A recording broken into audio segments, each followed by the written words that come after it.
반기문 전 총장 얘기를 해야 될 것 같아요. 예. 반기문 전 총장. 이게 이제 바른정당에는 큰 악재거든요. 바른정당에 들어갈 것만 같았고 그걸 김무성 전 대표가 거의 이뤄낸 거 아니냐. 라고들 전망했었단 말이죠. 그래서 그렇죠? 어제 사실상 바른정당 몰랐죠 전혀. 김무성 의원이나 멘붕되지 않습니까? 멘붕에 술 좀 마셨습니다. 솔직히 다들. 그러니까 반기문 전 총장이 들어와서 뭐 이렇게 붐업도 시키고 이제 보수, 그러니까 새누리를 제치고 이제 보수의 제1당이 되는 완전한 대선 후보를 내는 거니까요. 1번 주자를 내는 거니까. 근데 특히 김무성 의원 같은 사람은 35년의 본인의 정치 그런 인생을 갖다가 사실상 정치인이면 최종 종착역은 대선 출마거든요. 네. 특히 대선 출마를 위해서 많은 준비를 한 사람인데 어떻게 보면 반기문을 위해서 본인이 대선 출마의 뜻도 적고 또 바른정당이 창당되어도 일체 어떤 당직도 맡지 않으면서 백의종군을 하겠다는 것은 사실상 반기문 총장의 대선을 돕기 위한 결심이었어요. 그런데 참 반기문 총장이 어제 그냥 전격적인 불출마 선언은 엄청난 충격으로 왔죠. 당연히 그렇겠죠. 어제 그래서 오후 이건 방송에서 처음 하는 이야기입니다만은 오후 4시 반쯤에 반기문 총장이 김무성 의원한테 전화를 걸려왔어요. 합니까? 네. 전화를 걸려와서 귀국해서 20일 동안 많은 정치인도 만나고 많은 사람을 만났지만은 가장 진정성 있게 자신을 도와주려고 애썼던 사람이 김무성 의원입니다. 진심으로 미안하고 죄송합니다. 그런 사과를 거듭했다는 거예요. 그러면서 어제 김무성 의원 어제 양반이 요 근래는 술을 잘 안 하는데 어제 상당히 술을 좀 많이 드시는 그런 모습을 봤을 때 안타깝게 생각하고 이 보수도 보수의 새로운 희망과 가치를 새롭게 만들어낼 수 있는 그런 좋은 기회였는데 하는 그런 상당히 절박한 아쉬움이 있는 그 원인은 어디 있다고 보십니까? 저는 이제 사방팔방으로부터의 여러 가지 스트레스 압력이 있었겠지만 저는 이게 친박의 승리라고 보거든요. 비박 대 친박의 관점에서 보자면 친박이 좋죠. 지금은. 그렇지 않습니까? 제가는 이제 정치하는 입장에서요. 네. 어제 오후에 갑작스런 무슨 일이 있었을 것 같아요. 반 총장도 예기치 않았던 그러나 거의 두려움과 협박 수준의 어떤 메시지 그런 일들이 있지 그런 것도 생각해 볼 수 않았으면은 있죠. 네, 있지 않았으면은 이렇게 갑자기 어제 일정을 보면은 새누리당 가서 열심히 하겠다 도와달라 그랬고 또 정의당도 심상정 대표하고 만났고 자 그러면 갑자기 출마 안 하겠다고 하신 것은 이게 도저히 상식이 이해가 안 가거든요. 그러니까 설사 어떤 그러니까 본인의 지지율이 낮아서 했다. 그거는 저는 그것만은 아니라고 봅니다. 그렇게 했으면은 며칠 동안 좀 직구에 들어가고 장고하는 그런 수순을 거친 다음에 또 구국의 결단인 양 사퇴 선언을 불출마 선언을 했을 그리고 텐데. 이제 선수들이 주변에 붙기 시작했거든요. 네. 지지율이 올랐다 내렸다. 그런데 우리가 같이 정치하는 사람들 입장에서 보면은 출구 전략조차가 없어요. 시간조차가 없이 전격적으로 불출마를 했단 말입니다. 그러면은 아무한테도 안 이거는 알리고. 뭔가 어제 오후에 무슨 일이 저는 있을 것 같은데. 그래서 안 의원님 그걸 이 진실이 사상 뭔지. 제가 이 방송을 통해서 그간의 사정을 좀 이렇게 말씀을 드리겠습니다. 반기문 총장이 전격적인 불출마 선언을 하게 된 것은 본인이 이제 대한민국을 위해서 자기 한번 불살르겠다는 그런 결기를 가지고 왔지만은 막상 대한민국 현실 정치의 한계를 넘을 만큼 자신이 준비되지 않았어요. 그거는 뭐 강렬하지 맞고요. 않았어요. 네, 맞고. 그래서 어제 결정적인 것은 사실상 엊그저께 좀 약간 이게 설민심을 가지고 여러 언론 매체들이 여론조사 다 했지 않습니까? 폭락했죠. 또 한 번 더. 그래서 MBN부터 나오기 시작해가지고 쭉 나오는데 이 여론조사들이 보통 보면은 13%대에서 그냥 머무른 거예요. 더 떨어진 거죠. 설 전보다. 예, 그렇습니다. 막 그런 가운데 2월 8일 날 장충체육관에서 사실상 박셰일 작가신전 이사장이 그 운영하던 조직 포럼을 흡수하는 것으로. 흡수하면서 대규모적인 사실상 그 행사를 네. 장충체육관에서 준비까지 하고 확정까지 했어요. 1월 8일 날. 그래서 그렇게 하고 정당은 아니지만 정당 같은 어떤 예. 정치협의체. 결사체를 만드는 거죠. 결사체. 예. 근데 저런 식으로 그리고 분석을 하면은 아니 저 이야기 들어봐요. 결정적인 게 있어요. 결정적인 게 자, 그러기 위해서는 본인이 새누리당이 이제 해체돼야 된다는 것까지는 사실상 저희 측하고 상당한 공감을 하고 있었습니다. 이제서야 다 이제 네. 자백하시는. 그럼에도 새누리당 그러니까 반기문 전 총장이 그러다 행보를 시작하고 바른정당과 연대가 되고 나중에 이제 합당까지 하는 쭉 일련의 프로세스 그 스케줄이 있었는데 그러면서 이제 새누리당은 해체해야 된다. 그런 메시지를 본인의 상당한 의지가 있었어요. 본인도 그런. 그렇기 때문에 이제 우선 총천권 의원들이 네. 흔히 탈당하는 말하는 좀 대규모적인 선도 탈당으로 이렇게 결행되어지길 검증 이내에. 그런데 문제는 제가 엊그저께 네. 그날 사실상 저도 정진석 의원을 만나려고 네. 정진석 의원을 방을 갔는데 앞에 카메라고 언론이 엄청 모였어요. 네. 충청권 의원들이 거기 정진석 의원 방에 다 모인 겁니다. 탈당한다 만다 하면서. 그런데 그 논의에서 네. 사실상 정진석 의원과 박덕흠 의원 같은 경우는 탈당을 주도하는 입장이 있는데 다른 의원들께서 좀 더 시간을 가져보자. 정진석 의원이 탈당하려고 했었어요? 그렇습니다. 오. 그리고 어제 아침에도 그 시도를 다시 했는데 네. 그게 불발됐어요. 저는 그 부분이 상당한 본인의 쇼크를 받은 요인 중에 하나다. 그러니까 말씀하신 걸 요약하자면 충청권 의원들이 같이 탈당하자고 정진석 의원이 총대를 메고 나가려고 했는데 실제로 했고 얘기가 쭉 해왔는데 막상 어제하고 오늘 아침에도 그런 시도하다가 실패했다.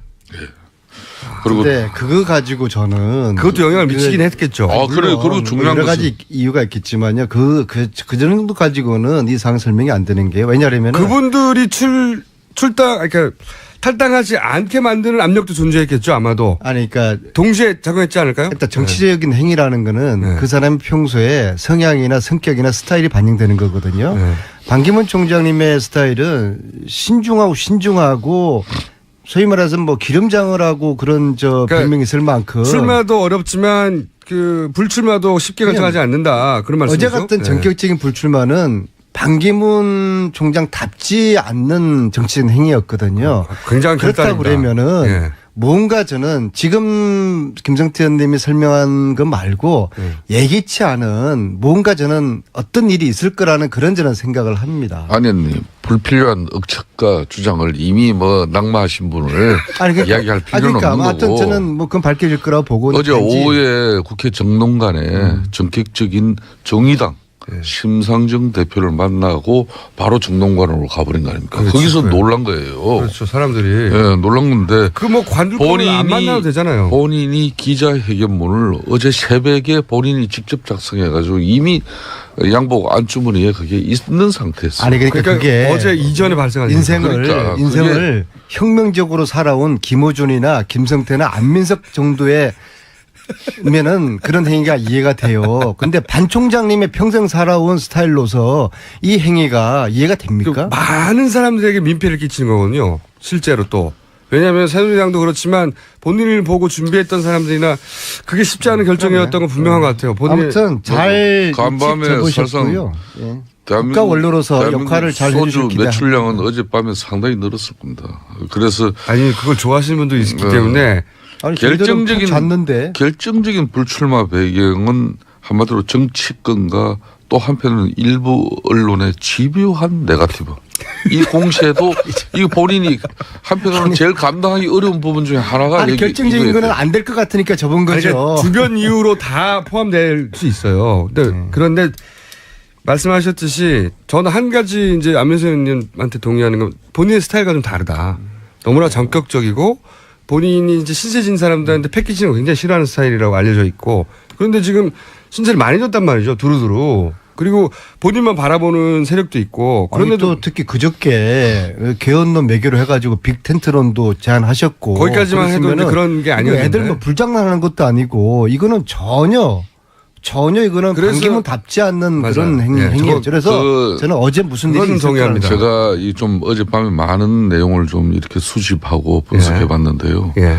설 연휴 기간 동안에 정말 많은 사람을 만났어요. 예. 그런데 본인이 진짜 대선 후보로 설 수 있을 만큼 이렇게 확신을 준 사람은 거의 없었어요. 근데 그저께 그러면 그 중에 뭐 개헌 사실 김무성 의원 한 기자회견은 사람 어떻게 정도. 설명하실? 그저께 개헌 기자회견 하신 건 그러니까. 어떻게 생각하세요? 그러니까 본인이 이제 마지막 이제 승부수를 던지는 게 개헌 세력들 연대해내고 예. 그리고 쉽게 말하면 이제 본인도 3지대에서의 마지막 승부수를 했는데 거기서 박지원 선배나 뭐 여러 가지 손학규 선배, 김종인 선배 호응이 별로였다. 다 그냥 어려웠습니다. 그래서 결론은 본인이 유엔에서 꿈꾸던 3지대의 꿈은 이건 좀 허황된 꿈이다. 근데 이제 판단을 나중에 한 거죠. 공식 기자회견 말고 나중에 그런 얘기를 나중에 기자들하고 만나서 했어요. 뭐 나중에 후속 보도에 그러니까 뭔가 부당한 그러니까 이런 요구 그러니까 보수만의 후보가 되라라고 하는 근데 바른정당은 보수만의 후보가 되라는 게 아니라 오히려 중도까지 확장하라는 요구를 한단 말이죠. 그러니까 보수만의 후보가 되라고 하는 식의 요구는 새누리당이 할 이야기지. 근데 그런 게 부당했다는 식의 인터뷰를 한 게 있습니다. 기사를 찾아보시면 나오는데. 저는 그 대목에 주목했는데 보수만을 대변하라고 하는 요구는 내가 받아들일 수 없다. 이 얘기는 바른정당이 했을 리가 없고 국민의당이 했을 리도 없고 이 요구를 할 수 있는 것은 새누리당밖에 없잖아요. 그러니까 저는 새누리당으로부터도 당연히 새누리당이 가만히 보고 있다는 건 바보고 새누리당도 열심히 뭔가 설득하고 또는 제안하고 압박하고 했을 텐데 그런 관점에서 보면은 애초부터 스텝이 꼬인 게 반 총장님은 처음에는 박근혜 꽃가마를 타려고 했던 거 아니에요. 그렇죠. 그 꽃가마가 이번 국정농도 통해서 사라져 버린 거 아니에요. 그게 이제 이쪽으로 옮겨가는 과정이었죠. 그리고 만약에 그 바른정당이 지지율이 확 올라갔으면은 바른정당으로 꽃감을 한번 갈아타 보려고 했는데 바른정당도 지지율이 안 올라가고 반기문조차도 안 올라가고 그냥 딜레마에 빠진 것이죠. 그럼에도 불구하고 오늘 이 논란은 저는 이렇게 정리하고 싶어요. 반 총장님 앞으로 국가 원로로서 역할해 주시길 바라고 반기문 총장님의 앞길에 신의 은총이 함께하길 바라겠습니다. 아니 어제 내가 깜짝 놀란 게 사실상 바른정당 뭐 새누리당 뭐 아니, 무대 위에 내려오신 분 가지고 더 이상 이야기하지 말고 바른정당 새누리당에서는 출근하시는 분들이 뭐 방송 아쉽다, 들으면서 길을 쫑긋 세우고 계실 이런 텐데 입장이었는데 이제 무대에서 내려오셨으니까 어제 민주당 입장에서는 역시 준비가 많이 됐다 이런 게 문재인 측에서 이제 이런 거죠. 반기문 총장의 유엔 총장으로서 그 경력 그러니까 애교 안보를 위해서 좋은 자문을 해달라. 네, 뭐 무대에서 내려왔어요. 그냥 오늘은 뭐 안철수, 김종인 정말 손학규 그냥 그런 많이 분들 이야기할 분들도 준비됐고 많은데 빨랐어요. 네. 무대 위에 올라가 계신 분들 이야기를 해야 되지 않아요? 남은 시간 동안에? 아니, 그러니까 저는 안철수 이야기를 좀 하고 싶은데. 그런 사과를 거듭했다는 거예요. 그러면서 어제 김무성 의원 뭐 어제 양반이 요 근래는 술을 잘 안 하는데 어제 상당히 술을 좀 많이 드시는 그런 모습을 봤을 때 안타깝게 생각하고 이 보수도 보수의 새로운 희망과 가치를 새롭게 만들어낼 수 있는 그런 좋은 기회였는데 하는 그런 뭐 상당히 절박한 아쉬움이 있는 그 원인은 어디 있다고 보십니까? 저는 이제 사방팔방으로부터의 여러 가지 스트레스 압력이 있었겠지만 저는 이게 친박의 승리라고 보거든요. 비박 대 친박의 관점에서 보자면 친박이 좋죠. 지금 결심이었어요. 그런데 참 반기문 총장이 뭐 어제 그냥 전격적인 불출마 선언은 엄청난 충격으로 왔죠. 당연히 그렇겠죠. 어제 그래서 오후 이건 방송에서 처음 하는 이야기입니다만은 오후 4시 반쯤에 반기문 총장이 김무성 의원한테 전화를 걸려왔어요. 합니까? 네. 전화를 걸려와서 귀국해서 20일 동안 많은 정치인도 만나고 많은 사람을 만났지만은 가장 진정성 있게 자신을 도와주려고 애썼던 사람이 김무성 의원입니다. 진심으로 미안하고 죄송합니다. 그렇지 않습니까? 제가는 이제 정치하는 입장에서요. 예. 어제 오후에 갑작스런 무슨 일이 있었을 것 같아요. 반 총장도 예기치 않았던, 그러나 거의 두려움과 협박 수준의 어떤 메시지, 뭐 그런 일들이 있지 그런 것도 생각해 볼 수 않았으면은, 있죠. 네, 네. 있지 않았으면은 이렇게 갑자기 어제 일정을 보면은 새누리당 가서 열심히 하겠다, 도와달라 그랬고, 또 정의당도 심상정 대표하고 만났고, 자 그러면 바른 근데 반기문 전 총장 얘기를 해야 될 것 같아요. 예. 반기문 전 총장. 이게 이제 바른정당에는 큰 악재거든요. 바른정당에 들어갈 것만 같았고 그걸 김무성 전 대표가 거의 이뤄낸 거 아니냐라고들 전망했었단 말이죠. 그래서 그죠? 어제 사실상 바른정당 뭐 몰랐죠 전혀. 김무성 의원이나 멘붕되지 않습니까? 멘붕에 술 좀 마셨습니다. 솔직히 다들. 그러니까 반기문 전 총장이 들어와서 뭐 이렇게 붐업도 시키고 이제 그러니까 새누리를 제치고 이제 보수의 제1당이 되는 완전한 대선 후보를 내는 거니까요. 1번 주자를 내는 거니까. 근데 특히 김무성 의원 같은 사람은 35년의 본인의 정치 그런 인생을 갖다가 사실상 정치인이면 최종 종착역은 대선 출마거든요. 특히 대선 출마를 위해서 많은 준비를 한 사람인데 어떻게 보면 반기문을 위해서 본인이 대선 출마의 뜻도 적고 또 바른정당이 창당되어도 일체 어떤 당직도 맡지 않으면서 백의종군을 하겠다는 것은 사실상 반기문 총장의